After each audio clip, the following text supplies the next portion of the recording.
Good afternoon and welcome to this community briefing on our ongoing pandemic efforts. I'm Health Director Pat Lopez, and today providing interpretation for us is Margie Prop. Thank you, Margie, and thanks to everyone for joining us to learn about the latest local developments. The Delta variant continues to circulate at high levels in our community, and our situation remains critical. We are seeing a sign of improvement in our case numbers, but the number of COVID-19 hospitalization remains very high. In looking at our local data, the increase in cases has slowed and started to level off. We are seeing a decline in our 7-day rolling average of daily new cases, which really is very encouraging. You can see the increase from 58 at the beginning of August 1st to the high of 137 on August 30th. Toward the end of last week, the average had decreased from 108 on September 9th. It is still too early to tell if the decrease will continue or if we will start to see the downward trend we all want. The community positivity rate has held steady between 10 and 12% for the 3 weeks ending September 11th. As I mentioned, the number of COVID-19 patients hospitalized locally remains high, and hospital capacity continues to be a serious concern.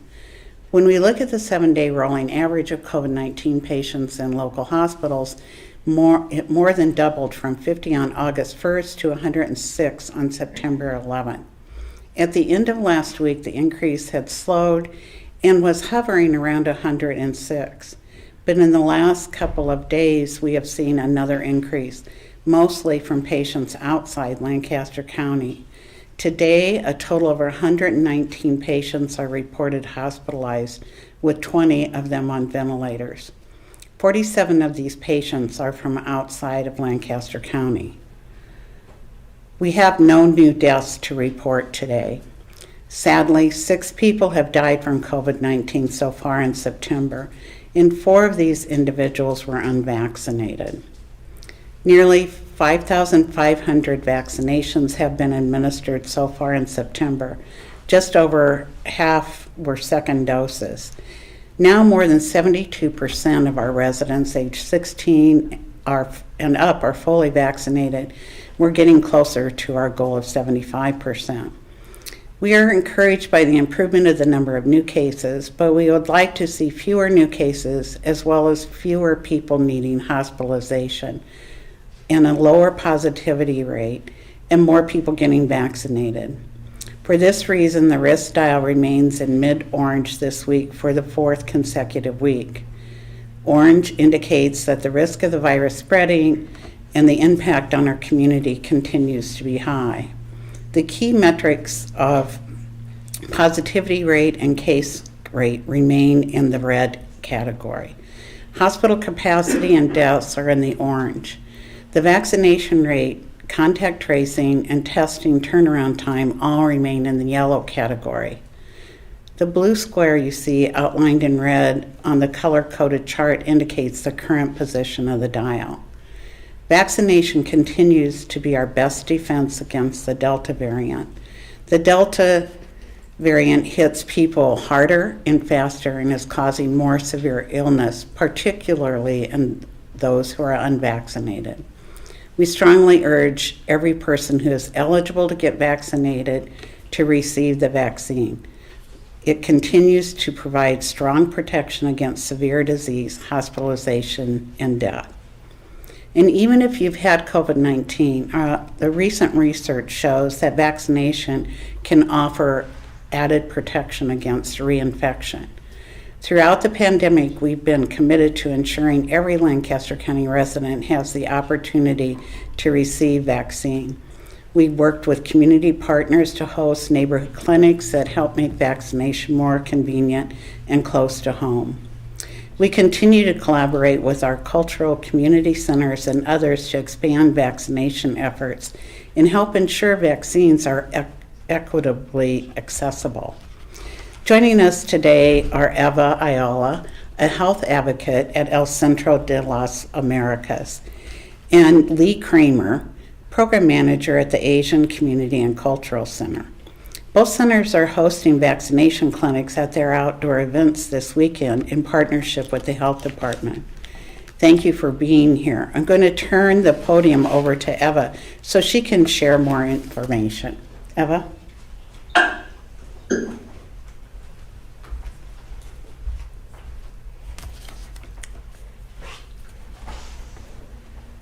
Thank you, Pat. Good afternoon. El Centro de las Americas is a nonprofit organization, and we work closely with Hispanic and Latino communities in achieving self-sufficiency, civic engagement, and personal growth in the areas of education, social, and health services. And we are working together with the Health Department and having a vaccination clinic during the Latino Festival this Saturday from 3:30 to 6:45 p.m. We are extremely excited and invite everybody to come out and enjoy the Latino Festival from 2 to 8 p.m. at Antelope Park. Come and discover Latin culture in the eyes of art, music, and food.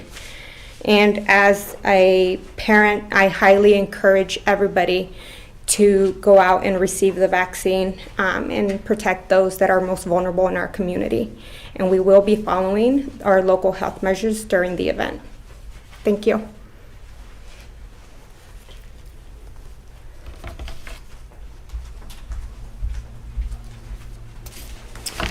Thank you, Eva. And now joining us via Zoom with some additional information is Lee Kramer from the Asian Community and Cultural Center.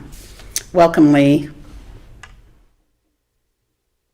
Hi, everyone. Thank you for having me. My name is Lee Kramer. I'm the Programs Manager at the Asian Center, and we are excited to continue to be involved in several of these activities around the community to promote vaccination. So the Asian Community and Cultural Center serves all immigrants and refugees in Lincoln, including folks that have been here just a couple days to 20 years or more. So we serve many different individuals from all backgrounds, and we continue to work hard to provide opportunities for folks to be vaccinated and to get more information that is from a trusted source and also translated to many different languages. So this weekend, we're excited to be able to partner with the Health Department during our Harvest Moon Festival this Sunday, September 19th, from 4 to 7 p.m.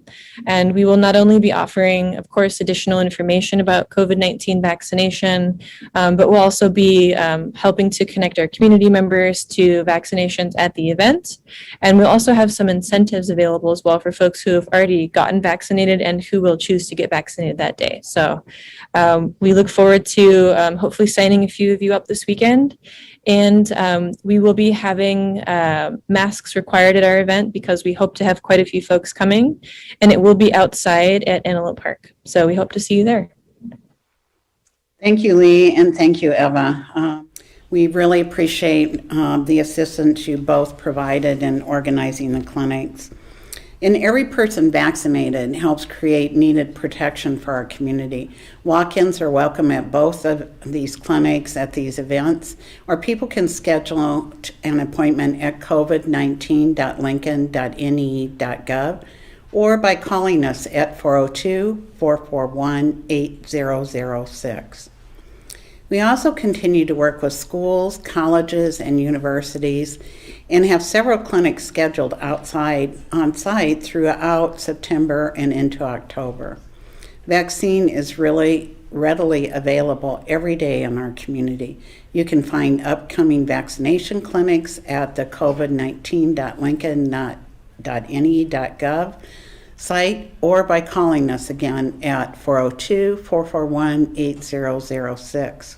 You can also find local pharmacies offering vaccinations at vaccines.gov or by texting your zip code to 438829.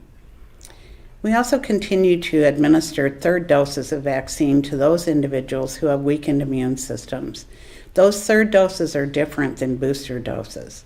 Booster doses are not yet available, and they still need to be authorized by the Food and Drug Administration and recommended by a CDC advisory committee. If approved, you all will receive more information on who will be eligible for booster doses and when.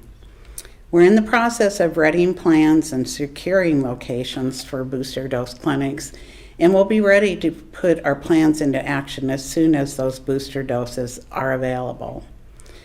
As I've said before, vaccination remains the main tool to reduce cases, hospitalizations, and deaths. But masks are also a proven strategy to reduce the risk of spread in our community. To get us through this Delta-driven surge and bring our numbers down, we need a collective effort by all our residents. We do want to remind everyone that our current directed health measure remains in effect through September 30th, and that masks must be worn indoors. Our actions have been and will continue to be guided by the latest data, and residents can track our local data dial via the COVID-19 dashboard. We also issue COVID-19 updates every weekday that include the latest data and information. These are all posted at the covid19.lincoln.ne.gov website and on the city's homepage at lincoln.ne.gov. If you use social media, you can also follow us on the City of Lincoln and Lincoln-Lancaster County Health Department on Twitter, Facebook for COVID-19 information and updates. And if you have COVID-19 questions or if you're seeking general information and resources, the hotline is operated Monday through Friday from 8 to 4:30 at 402-441-8006. And with that, we'd be happy to take any questions. Touching on that mask mandate, about 2 weeks or so out from when it gets, where would you like those 7 key indicators to be for that to go away? And at this point, would it be possible that you would re-up it again when that date hits? Well, we want to see our positivity rate become more stable and drop definitely under 10, and our case numbers to decrease. Even though we're starting to see an increase, we're still at a really high number, and so we definitely need to see that decrease. And we're still monitoring the hospitalizations. So, I think this next week for us is really going to be critical in looking at our data to kind of determine where our 3-week average is and make decisions about what we need to do after September 30th. Are there certain numbers in that category that you would like to hit, or are you looking at it maybe as a bigger picture? We're looking at a bigger picture, but we definitely need to see our positivity rate go down and our case numbers go down. And then sort of touching off of that, if the mask mandate were to go away, would it stay in places like universities and maybe LPS, or is that conversations that you would have with those entities at that time, or are you already having those? No, well, we already recommended that our K through 12 schools require masking for those, K through 6. But we haven't had any specific discussions about specified areas that would be at this point. We're looking at our whole community effort going forward.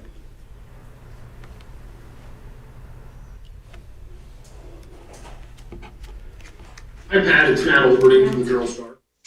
Hi, Matt. Hi. Hey, I wanted to ask you, so it was a pretty significant drop last week in cases. I think it was about 25%.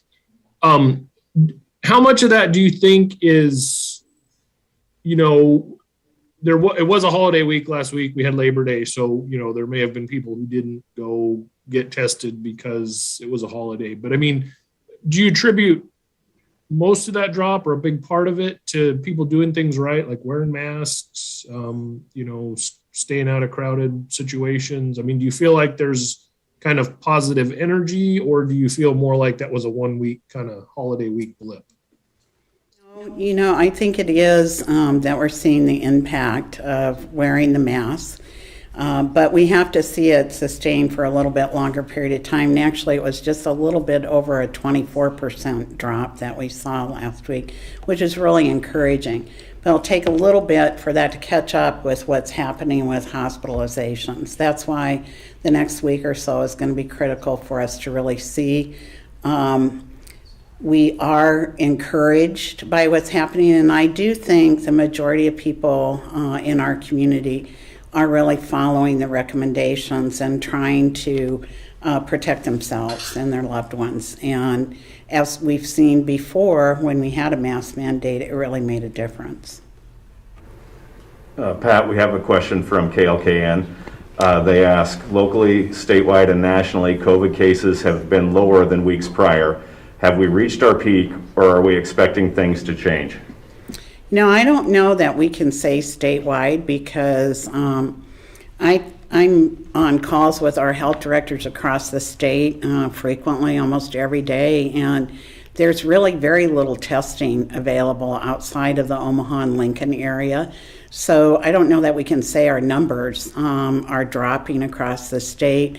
We're hearing about people needing hospitalizations for COVID, and there are not beds available still, even though there's a transfer center. So in Nebraska, with the absence of data that we're seeing statewide, it's hard to say, but I'm not sure that we've really hit that peak, and I see that in other areas that is happening. But I keep hearing from more and more cases, a little bit of decrease in Omaha and Sarpy County, but I'm not sure that represent, as well as us, really is representative of our state. And remember, some of those other states that we're looking at nationally have peaked sooner than we did.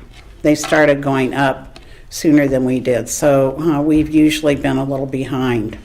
We're very cautiously optimistic, though.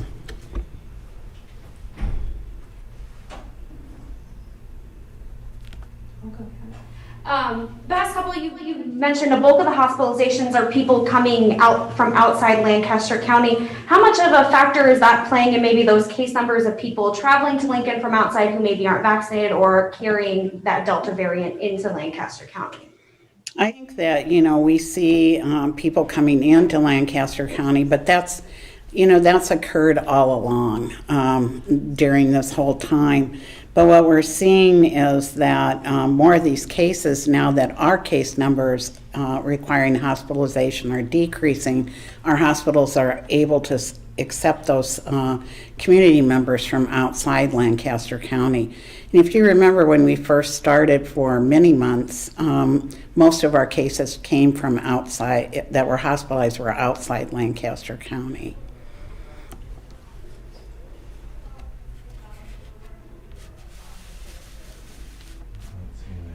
Okay.